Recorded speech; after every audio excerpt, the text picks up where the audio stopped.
यहाँ पर छोटे छोटे ब्रांचेस वेन्यूल से निकलती हैं, मल्टीपल छोटे छोटे ब्रांचेस हर साइड से, ठीक है। और ये सारे ब्रांचेस क्या होगा, ये आपस में इस तरह कनेक्टेड होंगे एक दूसरे के साथ, ठीक है। वेन्यूल से क्या होता है, इसे छोटे छोटे ट्यूब्यूल से इस साइड से देख लें। सबसे पहले ऑक्सीजनेट ब्लड आता है, ठीक है, जिसके साथ ऑक्सीजन हो, जिसके पास न्यूट्रिएंट्स हो, जिसके पास फूड प्रेजेंट है, जो सेल के लिए खुराक ले आता है, जो सेल के लिए नरिशमेंट के लिए जो है न्यूट्रिएंट ले आता है, ठीक है। ब्लड जो है एओर्टा से एंटर हो जाता है आर्टरी में, आर्टरी से एंटर हो जाता है आर्ट्रियोल में, आर्ट्रियोल से एंटर हो जाता है इसी बेड में। ये एक बेड है, टिश्यू के इर्द गिर्द क्या है, ये बेड है, बेड छोटे छोटे स्मॉल स्मॉल बेड है ये। और ये हर बेड जो है ये एक दूसरे के साथ क्या है, कनेक्टेड है। इसी तरह की बेड को हम कहते हैं, ये किसके लिए बेड है, ये ब्लड के लिए है। इसको हम कहते हैं ब्लड कैपिलरीज, इसको क्या कहते हैं, ब्लड कैपिलरीज। तो ऑक्सीजनेटेड ब्लड और डीऑक्सीजनेटेड ब्लड, इसके दरमियान क्या प्रेजेंट है, ये कैपिलरीज प्रेजेंट है। कैपिलरीज के थ्रू ये खुराक सेल को मिलती है, और फिर कैपिलरीज के थ्रू ये डीऑक्सीजनेट ब्लड, जिसको हम वेस्ट प्रोडक्ट कहते हैं, ये कैपिलरीज रिसीव करते हैं। फिर कैपिलरीज से कौन रिसीव करता है, वेन्यूल रिसीव करता है, फिर वेन, फिर वेना क्या, फिर हार्ट, ठीक है। देख ले, अगर कोई पूछ ले कि carbon dioxide sorry oxygen carbon dioxide में कब कन्वर्ट होता है, तो ये ब्लड कैपिलरीज के अंदर, ठीक है। खुराक जो है कैपिलरीज के थ्रू इसको मिलती है, फिर कार्बन डाइऑक्साइड ये रिसीव करता है ये कैपिलरीज, और फिर आहिस्ता आहिस्ता इस तरह आता है। ये एओर्टा निकलता है हार्ट से, कहाँ से, हार्ट से ये निकलता है।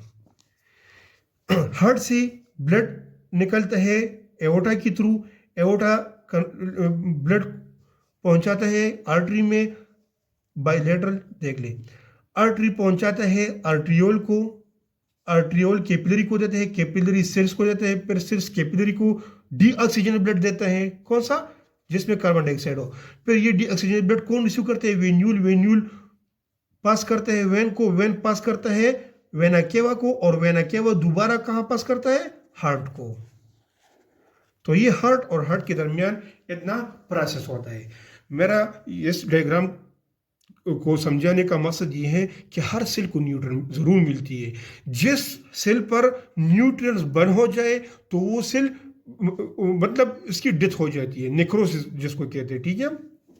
अच्छा, तो आज देख लें, इसको कहते हैं, ये टिश्यू के लिए आर्टीरियल सप्लाई है, ऑक्सीजनेटेड सप्लाई है, सप्लाई, सेल को सप्लाई करना। और ये क्या है, ये वीनस ड्रेनेज है, इसको आप सप्लाई नहीं कहेंगे, वीनस ड्रेनेज मींस कि डीऑक्सीजनेटेड ब्लड जो है ये ड्रेन करती है, ठीक है। तो आज का जो टॉपिक है वो है blood supply of the body. Blood supply में आप लोगों को पढ़ाता हूं, ठीक है, लेकिन होल बॉडी का, एक रीजन का नहीं, ताकि कल को मैं आप लोगों को हर ऑर्गन में पढ़ाऊंगा और हर ऑर्गन के साथ आर्टरी में ज़रूर पढ़ाऊंगा, ठीक है, ताकि आप लोगों को मन में वो नक्शा बन जाए। यहाँ पर मैं आप लोगों को वही नक्शा जो है वो ड्रा कर रहा हूँ, देख लें।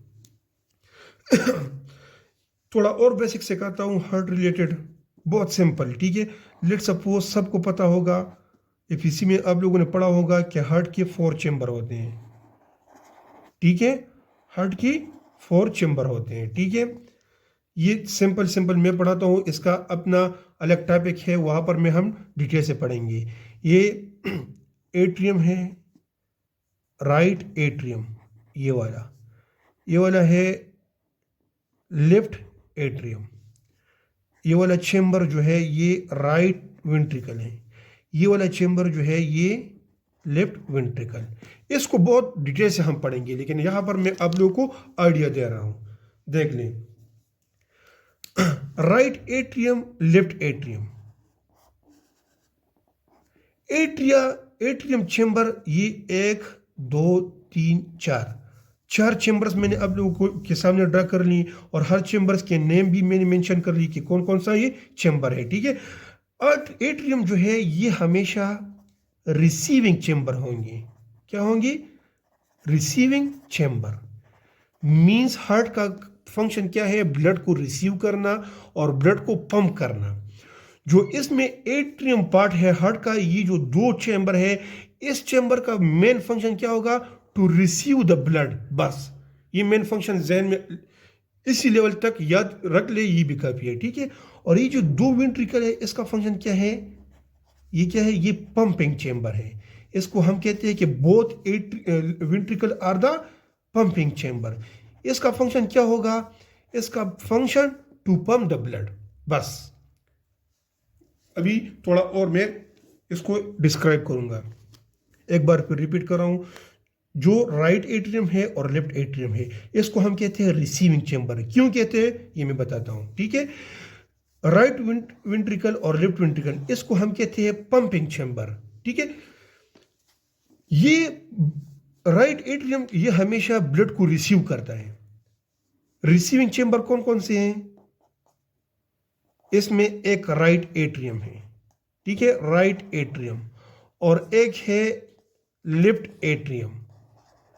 राइट एट्रियम ये वाला चेंबर, ये ब्लड रिसीव करेगा कहां से? होल बॉडी से।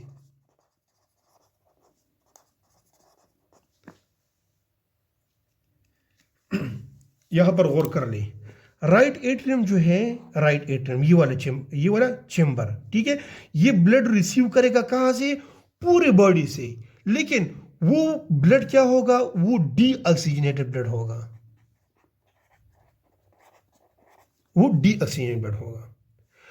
लेफ्ट एट्रियम जो है, ये ब्लड रिसीव करेगा कहां से? लंग से। और वो वाला ब्लड क्या होगा? वो ऑक्सीजनेटेड होगा, वो ऑक्सीजनेटेड होगा। अब राइट वेंट्रिकल और लेफ्ट वेंट्रिकल, इसको हम क्या कहते हैं? Pumping chamber. इसको पंपिंग चेंबर क्यों कहते हैं? यहां पर मैं ड्रा करता हूं। पंपिंग चेंबर, ये राइट वेंट्रिकल है ये वाला, और एक है left ventricle. Right ventricle blood को, इसको हम कहते हैं कि ये पंपिंग चेंबर है। ये ब्लड को पंप करता है, लेकिन कहां पंप करता है? ये ब्लड पंप करता है toward lungs. Left ventricle blood pump करता है कहां?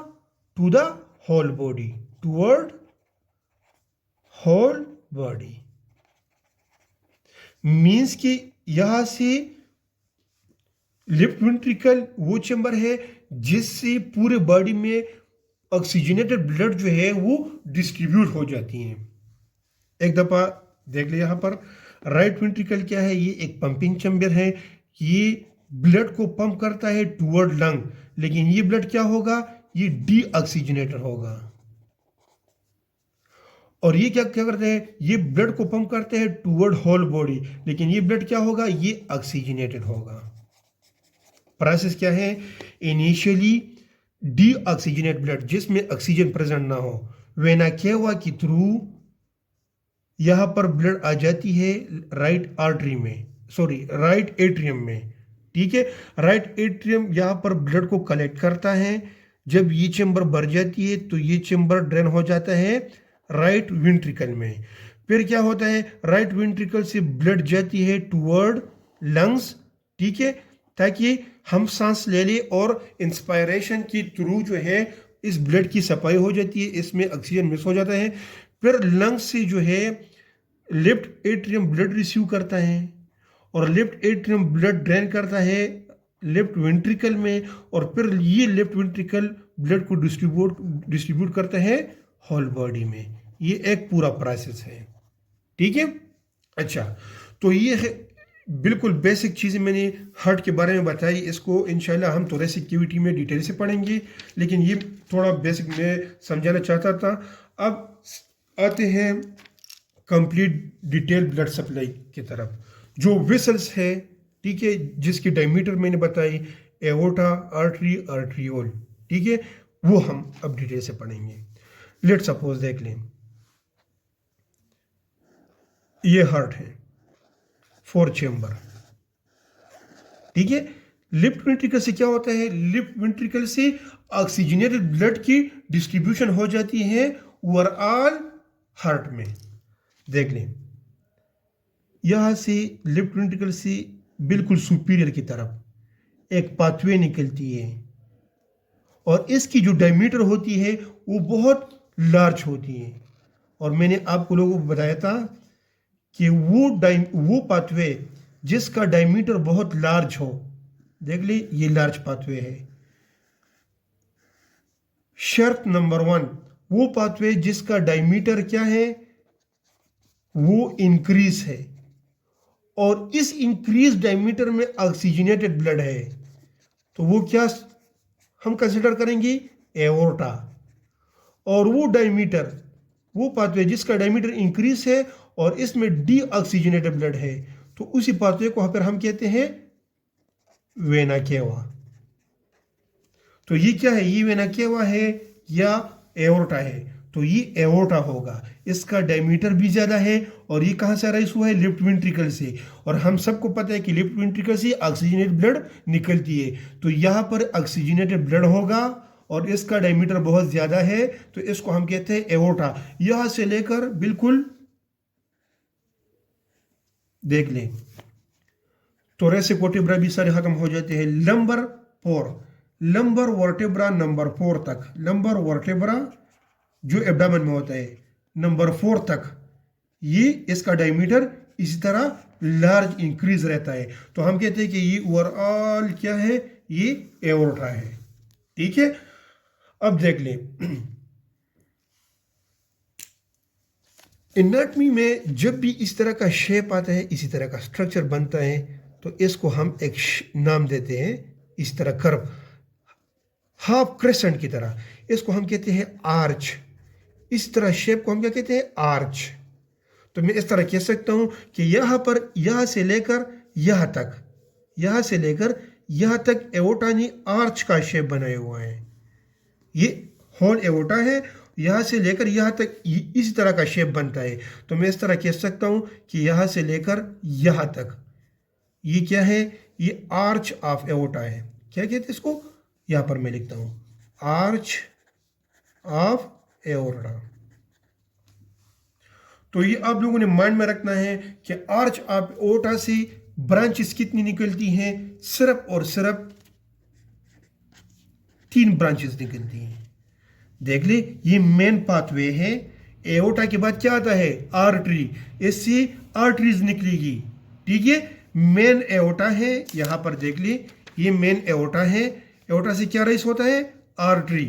तो ये मेन एओर्टा से कितनी आर्टरीज निकलेगी, आर्च ऑफ एओर्टा, यहां से लेकर यहां तक, ये जो आर्च का शेप बना हुआ है, इससे 3 आर्टरीज अराइज होंगी। ये पेशेंट का, सॉरी, ये ह्यूमन बॉडी का लेफ्ट साइड है और ये राइट साइड है। ठीक है, लेफ्ट एंड राइट। देख लें, एक ब्रांच यहां से निकलती है, बिल्कुल मेन ब्रांच, इसके डायमीटर और इसके डायमीटर में डिफरेंस होगा, ये थोड़ा कम होगा। ठीक है, एक ब्रांच बिल्कुल सीधा निकलता है और एक ब्रांच लेफ्ट साइड पे।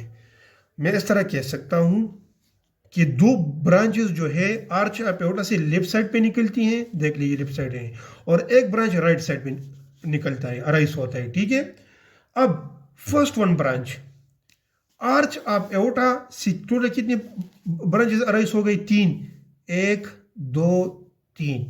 फर्स्ट 1 ब्रांच जो राइट साइड पे है, इसका नाम है ब्रेकियो सिफिलिक आर्टरी। देख ली, ये एओर्टा है, एओर्टा का जो ब्रांच होगा वो आर्टरी होगा, फिर आर्टरी का जो ब्रांच होगा वो क्या होगा, आर्ट्रियोल होगा। डायग्राम में मैंने आप लोग को यहां पर ड्रा किया था, देख ले। फर्स्ट 1 ब्रांच का नाम क्या है, brachiocephalic artery. Brachio mean arm, arm को कहते हैं, ये देख ले, इसको ब्रेकिया कहते हैं, ब्रेकिया। आर्म को क्या कहते हैं, ब्रेकिया। इसलिए इस आर्टरी का नाम क्या रखा हुआ है, ब्रेकियो। मीन्स कि ये जो आर्टरी है ये आर्म की तरफ इसकी डायरेक्शन है। सेफेलिक मीन टुवर्ड क्रेनियम, ऊपर जा रही है, ठीक है। लेट्स सपोज यहां पर हार्ट है, ठीक है। हार्ट से ये आर्टरी इसी तरह अराइज होता है, ठीक है, toward brachia and toward superior. Cephalic mean cranium, toward cranium इस तरह जा रही है। तो इसलिए इसका नाम क्या रखा हुआ है फर्स्ट ब्रांच का? Brachiocephalic artery. नंबर 2, जो सेकंड ब्रांच है इसका नाम है लेफ्ट, क्योंकि ये लेफ्ट साइड पे है, ठीक है, राइट साइड पे ही नहीं है, ये लेफ्ट साइड पे है। Left common carotid artery. Third का नाम क्या है? सब क्लेवियन आर्टरी। लेफ्ट राइट आप लोगों ने जरूर लगाना है, लेफ्ट और लेफ्ट, ये बस एक ही है तो ये राइट ही होगा, ठीक है। फर्स्ट वन की समझ आ गई। सेकंड वन क्या है? Common carotid artery. ये भी आप लोगों ने माइंड में रखना होगा कि जिस आर्टरी के साथ कॉमन आ जाए, अब यहां पर कॉमन आया हुआ है, कॉमन कैरोटिड आर्टरी, तो कॉमन मींस कि ये आगे जाके इसकी डिवीजन जरूर 2 के अंदर होगी, ठीक है। कॉमन आया हुआ है, कॉमन, तो मींस कि इस आर्टरी ये ऊपर जाके इसी तरह इसके फर्दर 2 ब्रांचेस बन जाएंगे, इसी तरह एक ये वाला ब्रांच और एक ये वाला ब्रांच, ठीक है। तो कॉमन